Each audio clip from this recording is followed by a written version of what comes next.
Welcome back to clean news Rajasthan. चलिए देखते हैं राजस्थान की 15 फटाफट बड़ी खबरों को। सीएम अशोक गहलोत ने राजस्थान दिवस पर कही बड़ी बातें, लाखों लोगों को मिलेगा फायदा।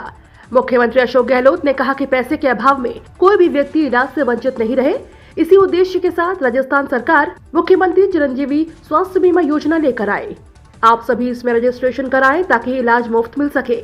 सीएम गहलोत राजस्थान दिवस के अवसर पर आयोजित लाभार्थी उत्सव कार्यक्रम को वर्चुअल संबोधित कर रहे थे। सीएम गहलोत ने कहा कि महिलाओं के स्वास्थ्य सुरक्षा के लिए भी सरकार चिंतित है।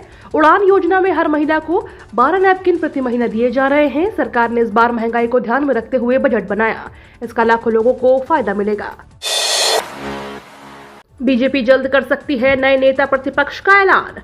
राजस्थान में चुनावी साल शुरू होने के साथ ही Bharatiya Janata party active mode में आ गई है। प्रदेश अध्यक्ष के बाद अब भारतीय जनता पार्टी जल्द ही राजस्थान में नए नेता प्रतिपक्ष का ऐलान कर सकती है। राजस्थान बीजेपी के प्रभारी अरुण सिंह ने कहा कि 2 दिन में पार्टी विधायकों की बैठक आयोजित होगी। इसमें विधायकों की राय के आधार पर और पार्टी आलाकमान के निर्णय के बाद नेता प्रतिपक्ष के नाम का ऐलान किया जाएगा। हालांकि नेता प्रतिपक्ष कौन होगा, इसको लेकर अरुण सिंह ने फैसला पार्टी विधायकों द्वारा करने की बात कही है। आपको बता दें, राजस्थान विधानसभा के नेता प्रतिपक्ष रहे गुलाब चंद कटारिया के असम के राज्यपाल बनने के बाद राजस्थान में नेता प्रतिपक्ष का पद खाली चल रहा है। आज से फ्री बिजली 500 रुपए में सिलेंडर। 1 अप्रैल यानी नए फाइनेंशियल ईयर की शुरुआत, और इसी के साथ आपके जीवन में बहुत कुछ बदलने वाला है। आज से कई सुविधाओं के लिए ज्यादा पैसा खर्च करना पड़ेगा, तो फ्री बिजली से लेकर किराया तक में आपको छूट मिलने वाली है। आज से गैस सिलेंडर सस्ता मिलेगा। बिजली के बिल अब किसान और आम उपभोक्ताओं को थोड़ी राहत देने वाले हैं। इसी के साथ सरकार की कई योजनाएं भी आज से लागू हो जाएंगी। राजस्थान में सबसे सस्ता होगा हवाई जहाज का ईंधन। देश के सभी एयरपोर्ट्स पर अलग अलग राज्यों में एटीएफ यानी एविएशन टरबाइन फ्यूल की कीमतें एक समान नहीं होती हैं। सभी राज्य इस फ्यूल पर अलग अलग वेट वसूलते हैं। देश की सभी एयरलाइंस कंपनियों को हवाई जहाज में फ्यूल भरवाने के लिए वेट चुकाना पड़ता है। राजस्थान पूरे देश में ऐसा प्रदेश बन गया है जिसका फ्यूल वेट सबसे कम है। कम फ्यूल वेट होने से सरकार को कई तरह के फायदे भी होंगे। 1 अप्रैल से राजस्थान पूरे देश का ऐसा प्रदेश बनने जा रहा है जहां हवाई जहाज के काम में आने वाले फ्यूल पर सबसे कम वेट वसूला जाएगा। डॉक्टरों की हड़ताल पर राजस्थान हाईकोर्ट ने राज्य सरकार से मांगा जवाब। राजस्थान में निजी चिकित्सकों की हड़ताल के खिलाफ जनहित याचिका पर हाईकोर्ट ने जवाब मांगा है। राज्य सरकार और राजस्थान मेडिकल काउंसिल सहित अन्य से जवाब मांगा है। एक्टिव सीजे MM श्रीवास्तव की खंडपीठ ने दिया आदेश। प्रमोद सिंह व अन्य की याचिकाओं पर यह आदेश दिए गए हैं। सरकारी अस्पतालों में संसाधन मुहैया कराने और निजी चिकित्सकों के काम पर लौटने की मांग की है। याचिका में हड़ताली डॉक्टरों के लाइसेंस रद्द करने की मांग भी की गई है। अब मामले की सुनवाई 11 अप्रैल को होगी। गहलोत और वसुंधरा का गठजोड़, बोले आप सांसद संदीप पाठक। राजस्थान में विधानसभा चुनाव से पहले आम आदमी पार्टी ने तैयारी शुरू कर दी है। आम सांसद संदीप पाठक ने कल जयपुर में मीडिया से बातचीत की और सीएम गहलोत और वसुंधरा राजे पर निशाना साधा। प्रेस वार्ता में पाठक ने पूर्व मुख्यमंत्री वसुंधरा राजे और मुख्यमंत्री अशोक गहलोत के बीच की सांठगांठ को लेकर भी सवाल उठाए हैं। उन्होंने कहा कि दोनों के बीच में मिला जुला खेल चल रहा है, जिसमें पूर्व मुख्यमंत्री वसुंधरा राजे का एकमात्र उद्देश्य यही है कि गहलोत सरकार नहीं गिरनी चाहिए। एक बार कांग्रेस और एक बार बीजेपी सरकार बनी रहे, इसको लेकर दोनों का आपस में गठजोड़ है। पाठक ने बीजेपी में चल रही अंदरूनी लड़ाई पर भी सवाल उठाए। उन्होंने कहा कि बीजेपी में चल रहा है वसुंधरा राजे बड़ी है या भाजपा। आम जनता को बदलना चाहिए और इस बात में संदेह नहीं होना चाहिए कि आप पार्टी इनको चुनौती देगी।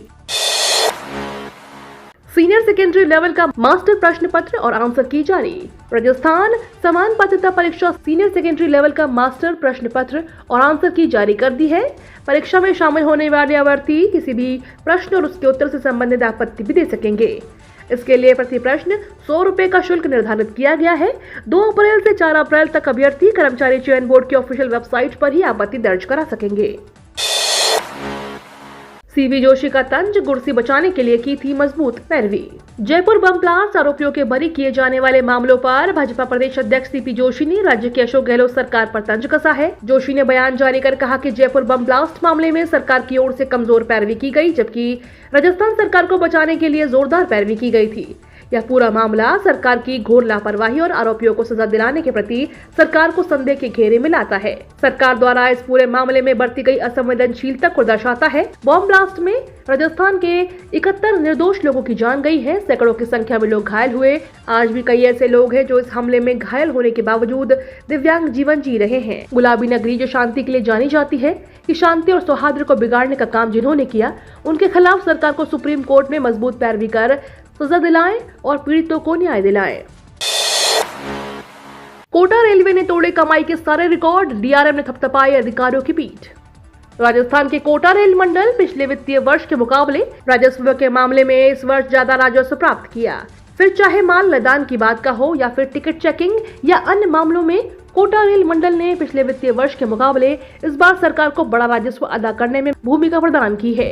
मामले पर जानकारी देते हुए कोटा डीआरएम मनीष तिवारी ने बताया कि जहां 2021-22 में जहां 8 मीट्रिक टन माल लदान किया गया था, इस बार यह आंकड़ा 8 मीट्रिक टन से कहीं ज्यादा रहा है। राजस्थान में फिर सुलग सकती है गुर्जर आंदोलन की आग।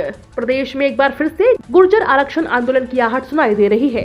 एमबीसी के रीट अभ्यर्थियों ने पूर्व डिप्टी सीएम सचिन पायलट समेत 1 दर्जन विधायकों से मुलाकात की है।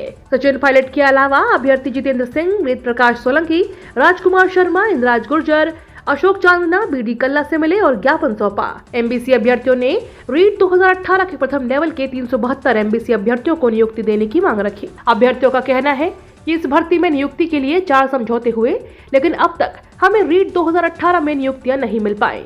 यदि नियुक्तियां नहीं मिली तो समाज सरकार के खिलाफ मोर्चा खोलेगा। राजस्थान में आईपीएस अधिकारियों की तबादला सूची हुई जारी। राजस्थान में आईपीएस अधिकारियों की तबादला सूची जारी हो गई है। इस दौरान राज्य के कार्मिक विभाग ने आदेश जारी करते हुए 5 आईपीएस के तबादले कर दिए हैं। कार्मिक विभाग द्वारा जारी आदेश के अनुसार वरिष्ठ आईपीएस सुनील दत्त को अतिरिक्त महानिदेशक पुलिस, नियम राजस्थान पुलिस मुख्यालय जयपुर लगाया गया है। डॉक्टर प्रकाशा माथुर को अतिरिक्त महानिदेशक पुलिस, पुनर्गठन राजस्थान पुलिस मुख्यालय जयपुर लगाया है। विकास कुमार को महानिरीक्षक पुलिस आरएसी जयपुर, ओम प्रकाश द्वितीय को उप महानिरीक्षक पुलिस सुरक्षा जयपुर लगाया है, जबकि जगदीश चंद्र शर्मा को उप महानिरीक्षक पुलिस सीआईडीसीबी जयपुर लगाया गया है। वित्तीय जागरूकता कार्यक्रम किया आयोजित, 100 से अधिक महिलाओं ने किया प्रतिभाग। वित्तीय समावेश की दिशा में कदम उठाते हुए राजस्थान की लंबी अहीर गांव के सरपंच नीरू यादव के सहयोग से भारत सरकार द्वारा संचालित सुकन्या समृद्धि योजना के बारे में जागरूकता अभियान आयोजित किया गया। लंबी अहीर बुहाना तहसील की सरपंच नीरू यादव के सहयोग से आयोजित वित्तीय जागरूकता कार्यक्रम में 100 से अधिक महिलाओं ने भाग लिया। इस जागरूकता अभियान का उद्देश्य गाँव की महिलाओं में बचत की आदत को बढ़ाना है, ताकि उनकी बालिकाओं के भविष्य की शिक्षा के लिए यह बचत काम आ सके। सुकन्या समेत इन सेविंग स्कीम्स पर मिलेगा बम्पर ब्याज। केंद्र सरकार ने नए वित्तीय वर्ष की पहली तिमाही के लिए सुकन्या समृद्धि व वरिष्ठ नागरिक बचत योजना जैसे स्मॉल सेविंग स्कीम्स की ब्याज दरों में 0.70% तक की बढ़ोतरी की है। सुकन्या समृद्धि की ब्याज 7.6 से बढ़ाकर 8%, सीनियर सिटीजन की ब्याज पर 8% से बढ़ाकर 8.2% और किसान विकास पत्र पर ब्याज दर बढ़ाकर 7.5% कर दी है। हालांकि सरकार ने अभी पीपीएफ योजना की दरों में कोई बदलाव नहीं किया है। पाकिस्तान में फ्री राशन के लिए मची भगदड़, 12 की मौत। पाकिस्तान के कराची में फ्री राशन के लिए भगदड़ मच गई है। इस दौरान 12 लोगों की मौत हो गई, साथ ही कई लोग घायल भी हो गए हैं। बताया जा रहा है कि कराची के नोरस चौराहे स्थित एक कारखाने के पास फ्री का राशन वितरित किया जा रहा था। इस दौरान भगदड़ मच गई। घटनास्थल पर अफरा तफरी का माहौल है। आने वाले 10 सालों में अमर हो जाएगा इंसान, चौंकाने वाला दावा। भविष्यवादी और कंप्यूटर वैज्ञानिक रे कुर्जवील ने दावा किया है कि आने वाले 10 सालों में इंसान अमर हो जाएगा। दावे के मुताबिक 2031 तक इंसान अमरता को प्राप्त कर लेगा। कुर्जवील का कहना है कि इंसान अमरता के रहस्य से पर्दा हटाने के बेहद करीब है और संभव है कि 10 साल के भीतर यह चमत्कार हो भी जाए। कुर्जवील ने इससे पहले भी कई ऐसी भविष्यवाणियां की हैं जो सच साबित हुई हैं। ये तो थी राजस्थान की बड़ी खबरें। रोजाना सबसे पहले अपडेट पाने के लिए क्लीन न्यूज राजस्थान को अभी सब्सक्राइब करें।